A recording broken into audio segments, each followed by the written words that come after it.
હવે સ્વાધ્યાય 6.2 નો દાખલા નંબર 2 પ્રશ્ન નંબર 2 તમે પણ ગણિતની ચોપડી સાથે રાખીને રકમ ટેલી કરજો એટલે તમને વધારે ખ્યાલ આવશે. હવે એમાં એવું પૂછેલું છે કે બિંદુઓ E અને F એ ત્રિકોણ PQR ની બાજુઓ અનુક્રમે PQ અને PR પર આવેલા છે. એટલે અહીં જુઓ ત્રિકોણ PQR ની બાજુઓ પર E અને F આવેલા છે એવું કીધું છે. બિંદુઓ E અને PQR ની બાજુઓ પર આવેલા છે. નીચેના દરેક વિકલ્પમાં EF સમાંતર QR છે કે નહીં તે જણાવો. એટલે કે આ ત્રણ વિકલ્પો આપેલા છે ચોપડીમાં. જોજો તમે આ રીતે દાખલા નંબર 2 તો એ ચોપડીમાં એ ત્રણ કિંમતો આપેલી છે વિકલ્પો માટે. તો એના માટે આપણે જે ચકાસવાનું છે કે EF સમાંતર QR છે કે નહીં. જો અહીં લખું છું કે ભાઈ EF સમાંતર QR છે કે નહીં તે આપણે ચકાસવાનું છે. તો સૌથી પહેલા આપણે પહેલા નંબરની કિંમત માટે જોઈ લઈએ.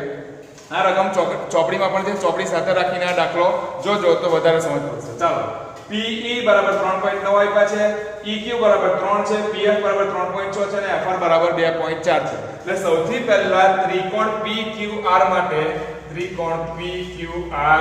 માટે પ્રમેય 6.1 મુજબ આપણે શું લખી શકીએ કે ભાઈ PE ના છેદમાં EQ બરાબર PF ના છેદમાં FR લખી દીધા અહીંયા. ચાલો હવે આપણને જે કિંમત આપેલી છે તે આપણે કિંમતો મૂકી દઈએ. તો PE ની કિંમત કેટલી છે જુઓ 3.9, પછી EQ ની તો કે 3, પછી આપણે PF ની તો કે 3.6 અને FR ની 2.4 બધી કિંમતો આપણે મૂકી દીધી. હવે અહીંયા છેદ ઉડાડતા હોય તો ઉડાઈ દઈએ. તો પહેલા આપણે અહીંયાથી પોઈન્ટ આપણે ઉડાડી દઈએ છીએ, બરાબર છે.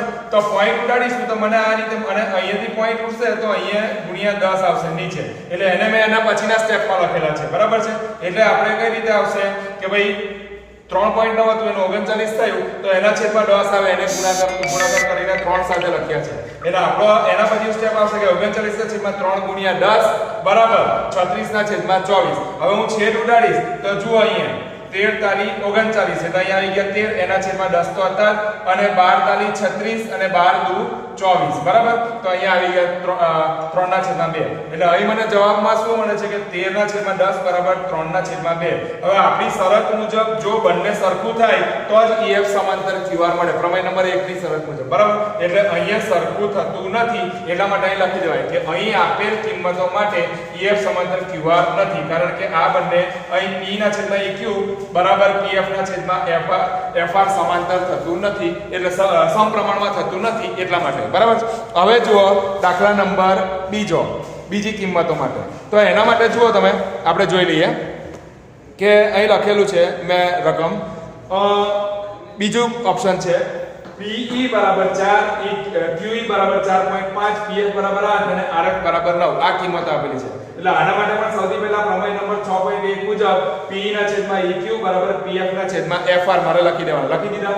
ઓકે, કિંમતો મૂકી દો. PE બરાબર 4, EQ બરાબર 4.5, PF બરાબર છે 8 અને FR બરાબર છે 9. એટલે મેં કિંમતો મૂકી દીધી. હવે છેદ ઉડાડવા માટે આપણે એક કામ કરીશું. અહીંથી પહેલા પોઈન્ટ ઉડાડીશું આપણે. તો પોઈન્ટ ઉડાડીશું તો ઉપર 10 નો ગુણાકાર કરવો પડે. એટલે અહીં 4 ના છેદમાં 45 ગુણ્યા 10 કરીને અહીંયા આ રીતે લખવું પડે. તો એ મેં લખીએ કે 4 ગુણ્યા 10 ના છેદમાં 45 બરાબર 8 ના છેદમાં 9. અને હમણાં છેડતા નથી. ચાલો હવે અહીંયા તમે જુઓ કે મારી પાસે 40 10 તો 40 એટલે 40 ના છેદમાં 45 બરાબર 8 ના છેદમાં 9 આવ્યું. હવે આપણે છેદ ઉડાડીશું ને તો 8 પંચા 40 અને 5 નવા 9 પંચા 45 એટલે અહીં છેદ ઉડશે તો 8 ના છેદમાં 9 આવશે. એટલે હવે અહીંયા જુઓ કે 8 ના છેદમાં 9 બરાબર 8 ના છેદમાં 9 થઈ ગયા. ઓકે, બંને પરિણામ સમપ્રમાણમાં સરખા મળે છે. એટલા માટે આ બીજા નંબરની જે રકમ આ જે કિંમત આપેલી છે એના માટે EF સમાંતર QR થશે. અહીં મેં ટૂંકમાં લખેલું છે, તમારે આખું લખવાનું. ચાલો હવે જુઓ 3 આ એક વિશિષ્ટ પ્રકારનો દાખલો છે. એટલે એમાં કિંમતો માટે આ જે સૂત્ર છે એના માટે ચોપડીના પેજ નંબર 107 નું ઉદાહરણ નંબર 1 જોજો એટલે આ સૂત્ર તમને ખ્યાલ આવશે.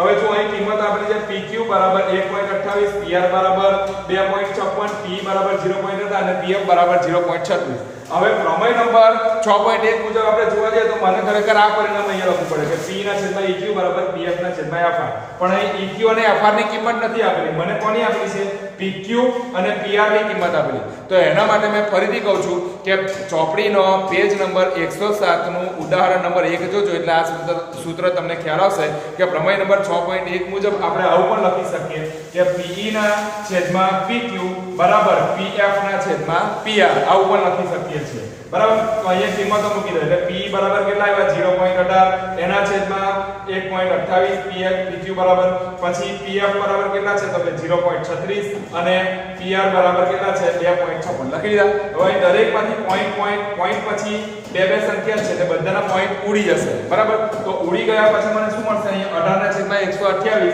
બરાબર 36 ના છેદમાં 256. હવે ક્રોસ ગુણાકારથી હું એક કામ કરું છું કે 256 નહીં લેવાનો 18 આમ લઈ લઉં છું. બરાબર, તો મને મળશે 256 ના છેદમાં 128 બરાબર 36 ના છેદમાં 18. હવે છેદ જો હું ઉડાડીશ ને તો 128 ગુણ્યા 2 કરીશ એટલે મને મળશે 256 અને 18 દુ 36 એટલે અહીં મને મળશે 2 બરાબર 2. એટલે અહીં પણ બંને પરિણામ સરખા આવે છે, એટલા માટે આ જે કિંમત આપેલી છે એના માટે પણ EF સમાંતર QR થશે.